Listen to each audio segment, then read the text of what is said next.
Hi, I'm John from the Christian Century, and I'm joined today by one of my colleagues at the magazine, Dawn Araujo-Hawkins, the news editor for the Christian Century.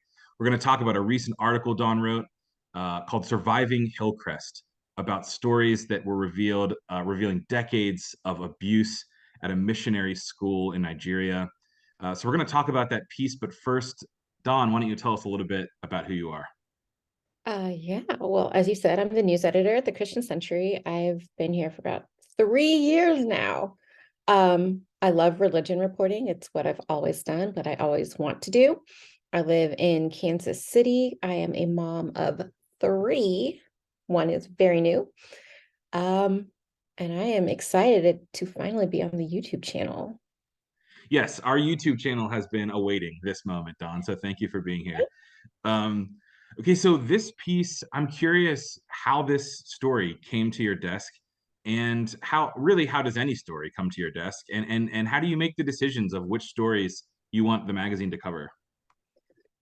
Yeah, so normally for a reported feature that I work on, it is a lot of enterprise journalism. So I just kind of come up with ideas. Sometimes it's things that I'm more interested in and I legitimately want an answer to. So I'm like, I'm going to write a story and research this, and then everyone can, share in the fruits of my knowledge of my research. For this particular story, it was actually, I had just come back from maternity leave. It was my second day back from maternity leave. And our other colleague, Elizabeth Palmer, if you don't know her, dear viewers, she is an ELCA super nerd. And I say, like, I don't mean that condescendingly. She would agree. And she just knows everything that's going on, basically. And she sent me a message and said, "Hey, I know you're just back from maternity leave, and this is really heavy, but I've been hearing rumblings about this abuse at this missionary school in Nigeria in the ELCA community. Would you be willing to report on it?"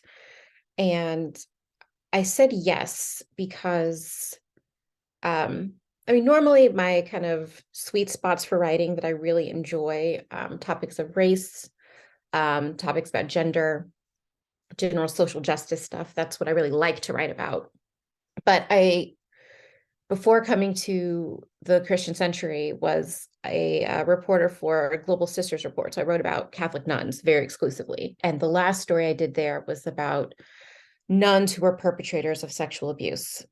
So I had some experience writing about abuse. I have some training in reporting on sexual trauma, and I have some training on reporting, interviewing victims of trauma. So I think reporting on abuse is something that, while not, my favorite topic, is something that I have some skill in doing. And so I said, yes, I will look into this. I would be happy to do this story. And so she handed me off some contact information. I called people, and it took off from there.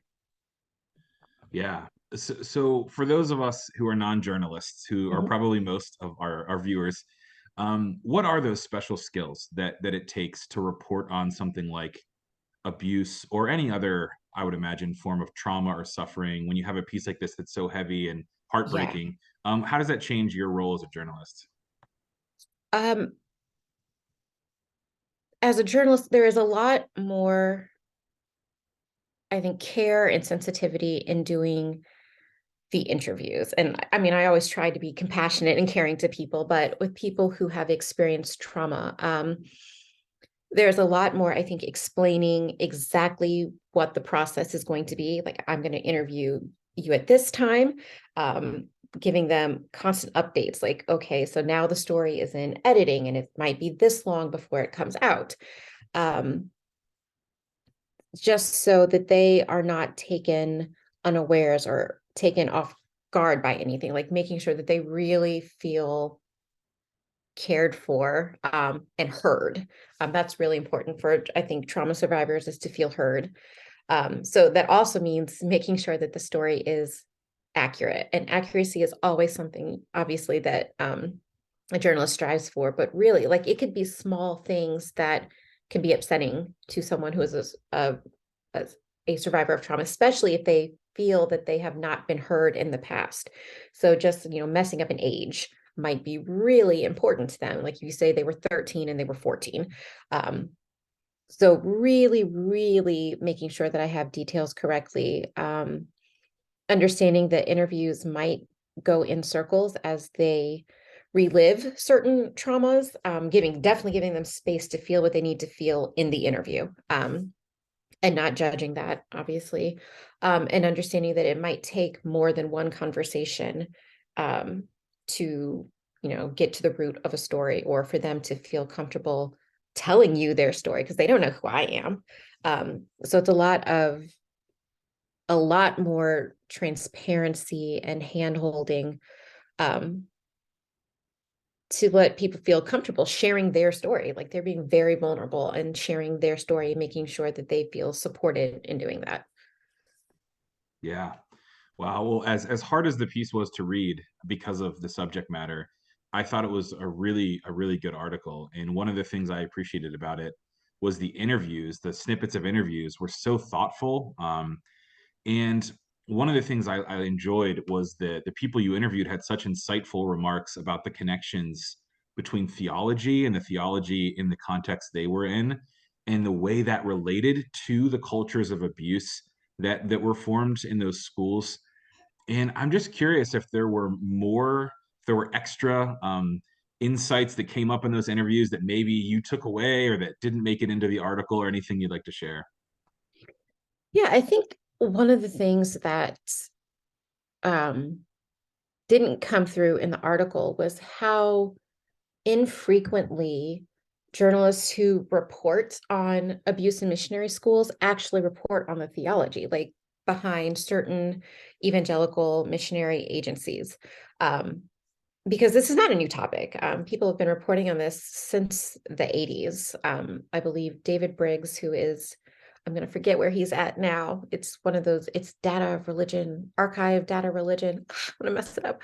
But he was one of the first reporters to really break open the story of abuse in missionary schools or in missionary settings.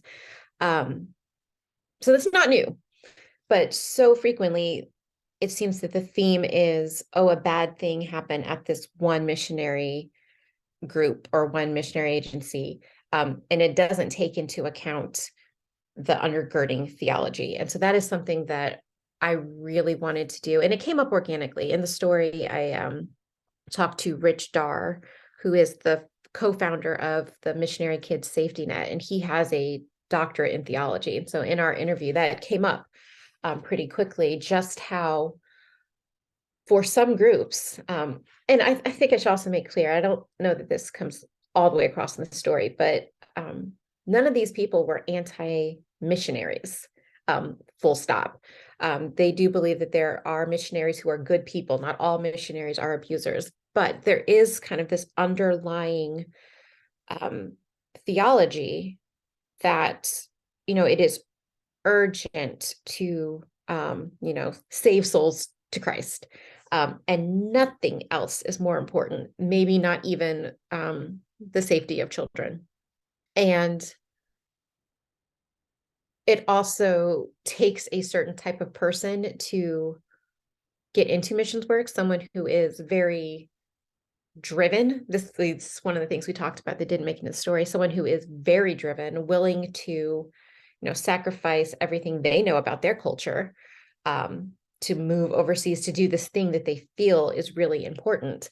And not all of those people are abusers, obviously, but for someone who does have those proclivities, it really makes a pretty perfect environment for them to abuse, people who kind of inherently believe that they have the right answers, and it is their job to change other people. Yeah, thank you.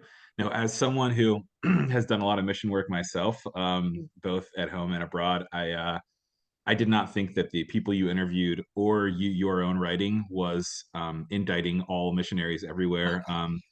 I, but it resonated with me, the theological connections that were made in the piece. Anyway, Dawn, I'm sure we could talk about your work for a long, long time, and I hope we will have more of these chats. But thanks so much for being here today. Anyone out there who hasn't read the piece, the link is below in the video description to read the piece Surviving Hillcrest by Dawn. Thanks so much for joining us, Dawn. Thanks for having me.